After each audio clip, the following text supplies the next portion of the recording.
This is ABC's World News Now. Hello to our fans online. I'm TJ Holmes. And I'm Rena Ninen with the top stories on this Tuesday, October 7th.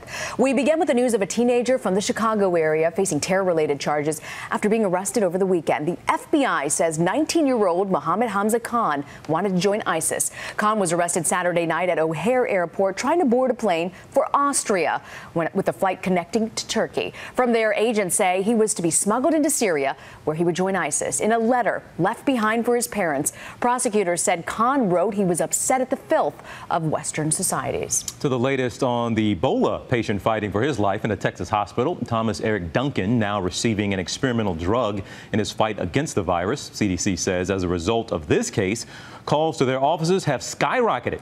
Meanwhile, President Obama sought to reassure Americans, saying Ebola will be treated as a national security threat, but stressing it's a battle that must be won globally.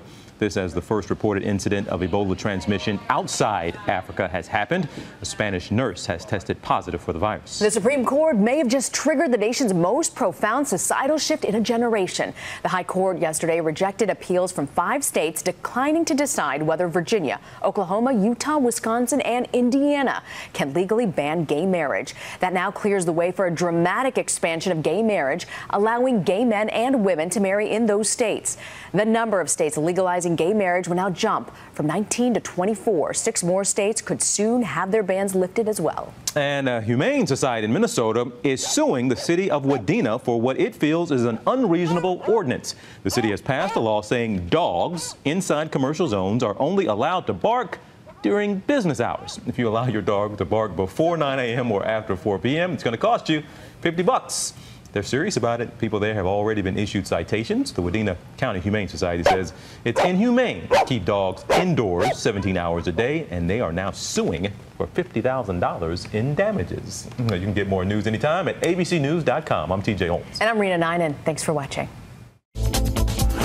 This is ABC's World News Now, available anytime, anywhere you want it. Americans choose ABC News to see the whole picture.